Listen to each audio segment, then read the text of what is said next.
समुद्र का सबसे खौफनाक हादसा जिसे आज भी दुनिया भूल नहीं पाई। कभी ना डूबने वाला जहाज अपनी पहली ही यात्रा में डूब गया।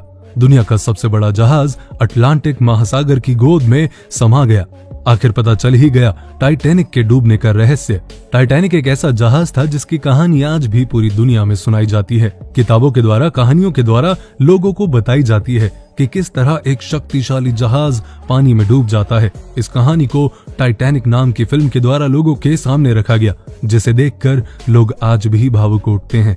ऐसी दुखद घटना को लोग आज भी याद करते हैं तो रो पड़ते हैं।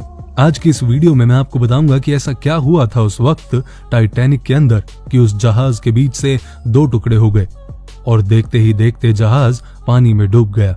19वीं शताब्दी में ब्रिटेन सरकार ने एक सबसे बड़े जहाज का निर्माण करवाया जो देखने में काफी खूबसूरत और आलीशान था, जिसके लिए उन्होंने करोड़ों डॉलर्स का खर्च किया।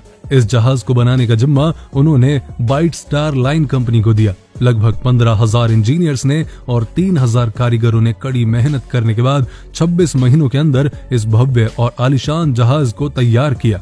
इस जहाज को 16 अलग अलग कंपार्टमेंट में बनाया गया था जो हर तरह से वाटर टाइट थे। इसी कारण इसे कभी न डूबने वाला जहाज कहा गया था। 2 अप्रैल 1912 को यह जहाज बिल्कुल तैयार था और इसका नाम रखा गया था टाइटैनिक। बाहर से दिखने में यह जहाज जितना आलीशान था, उसकी भव्यता अंदर जाने पर और दुगनी हो जाती थी। और फिर शुरू हुआ टाइटैनिक का पहला सफर। 10 अप्रैल 1912 को टाइटैनिक 920 यात्रियों के साथ इंग्लैंड के साउथहैम्पटन से अमेरिका के न्यूयॉर्क के लिए रवाना हुआ। टाइटैनिक की इस पहली यात्रा को देखने के लिए तकरीबन 1 लाख से ज्यादा लोग बंदरगाह पर इकट्ठे हुए थे। फिर 42 किलोमीटर प्रति घंटे की रफ्तार से टाइटैनिक शाम के समय फ्रांस के शरबर्ग पहुंच गया, जहां से 274 यात्री जहाज में चढ़े।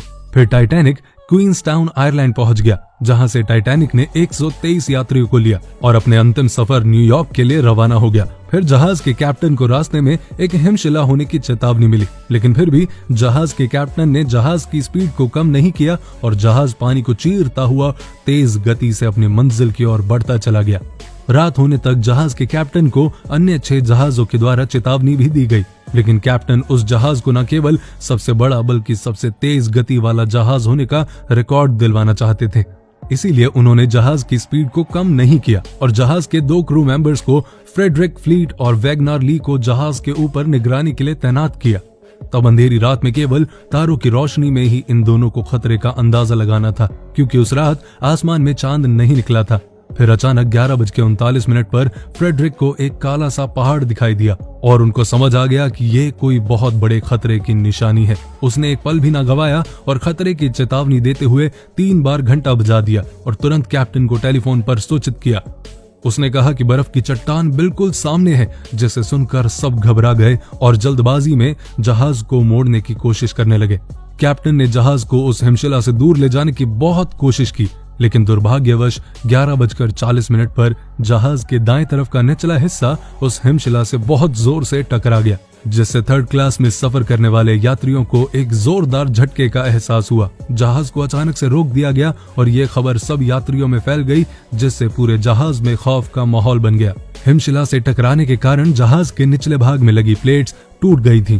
जहाज के बाहरी हिस्से में लगभग 300 फीट तक कीलें निकलकर पानी में गिरने लगीं, जिसके कारण 3rd क्लास में पानी भर गया और उसके यात्री ऊपर की ओर भागने लगे। जिसके बाद थॉमस एंड्रयूज, जिन्होंने टाइटैनिक को डिजाइन किया था, उन्होंने बताया कि इस वक्त जहाज के 5 कंपार्टमेंट पानी में भर चुके हैं और जल्दी ही ये पानी डेक के ऊपर से एक एक करके सभी कंपार्टमेंट में भर जाएगा। फिर तुरंत लाइफ बोट्स को निकाला जाने लगा, लेकिन दुख की बात तो ये थी कि उस समय जहाज में केवल 20 लाइफ बोट्स ही बची थी, जिसमें 65 यात्री जा सकते थे। लेकिन घबराहट और हड़बड़ी के कारण एक लाइफ बोट में केवल 28 से 30 लोगों को ही बिठाया गया। उस रात जहाज में अफरा तफरी और खौफ का माहौल था, लेकिन इस बीच जहाज पर मौजूद म्यूजिशियन का एक ग्रुप बिना अपनी जान की परवाह किए, मौत से बिना डरे अपनी आखिरी सांस तक संगीत की धुन बजाता रहा, ताकि मरने वालों को थोड़ा हौसला मिल सके और मरने से पहले उन्हें खुशी के पल मिल सके। अब जहाज के 5 से ज्यादा कंपार्टमेंट में पानी भरने के कारण जहाज का अगला हिस्सा पानी में डूब गया और पिछला हिस्सा ऊपर की ओर उठने लगा। जहाज पर इतना ज्यादा दबाव बन गया कि 2:20 पर जहाज बीच में से टूट गया और 2 हिस्सों में बट गया। और फिर केवल 2 घंटे 40 मिनट में कभी ना डूबने वाला आलीशान जहाज अपनी पहली यात्रा में अटलांटिक सागर में डूब गया।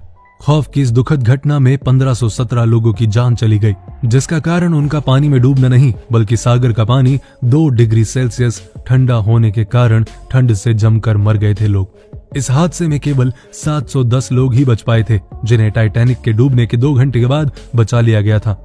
टाइटैनिक के डूबने के कारण को लेकर अलग अलग बातें कही गई हैं। कुछ ने कहा कि टाइटैनिक के डूबने का सबसे बड़ा कारण जहाज के कैप्टन की लापरवाही है, तो कुछ ने कहा कि जहाज के बॉयलर रूम के कोयले में लगी आग के कारण ऐसा हुआ। वहीं कुछ ने इसका कारण जहाज को बनाने के लिए इस्तेमाल हुए मटेरियल को जिम्मेदार ठहराया है। 30 साल के अध्ययन करने के बाद आयरिश पत्रकार और राइटर सेनन मोलोनी ने अपनी एक documentary film Titanic the new evidence में भी इसका कारण हिमशिखा से टकराना और जहाज के बॉयलर रूम में आग लगने का कारण बताया था। उन्होंने बताया कि कोयला बंकर में काफी देर तक आग लगने के कारण जहाज की निचली सतह काफी कमजोर हो गई थी और इस बात की जानकारी कंपनी को पहले से ही थी। मोलोनी के अनुसार जहाज को पानी में उतारा ही नहीं जाना चाहिए था। लेकिन 2010 में टाइटैनिक के डूबने की एक और सच्चाई सामने आई, जब शोधकर्ताओं की एक टीम ने लाखों डॉलर्स के आधुनिक रोबोट और हाई डेफिनेशन वाले कैमरास की मदद से नॉर्थ अटलांटिक सागर में रडार तकनीक से स्कैन करके 15 किलोमीटर के क्षेत्र का एक मैप बनाकर टाइटैनिक के एक एक टुकड़े की 1,50,000 फोटोज और वीडियो इकट्ठा करके टाइटैनिक के मलबे को जोड़कर उसका अध्ययन किया। लगभग 2 साल की कड़ी मेहनत के बाद साल 2012 में इस टीम ने बताया कि टाइटैनिक को बनाने के लिए इस्तेमाल होने वाला सामान बढ़िया क्वालिटी का था, इसमें कोई कमी नहीं थी। वास्तव में टाइटैनिक के डूबने का वास्तविक कारण जहाज की तेज रफ्तार था। तो यार कितना खौफनाक मंजर रहा होगा ना उस टाइम जब जो लोग जहाज में बैठे थे, जिन्होंने ये एक्सपीरियंस किया। सो अपना ध्यान रखें, अपनों का ध्यान रखें, वीडियो को लाइक करें, शेयर करें और पेज को फॉलो करें।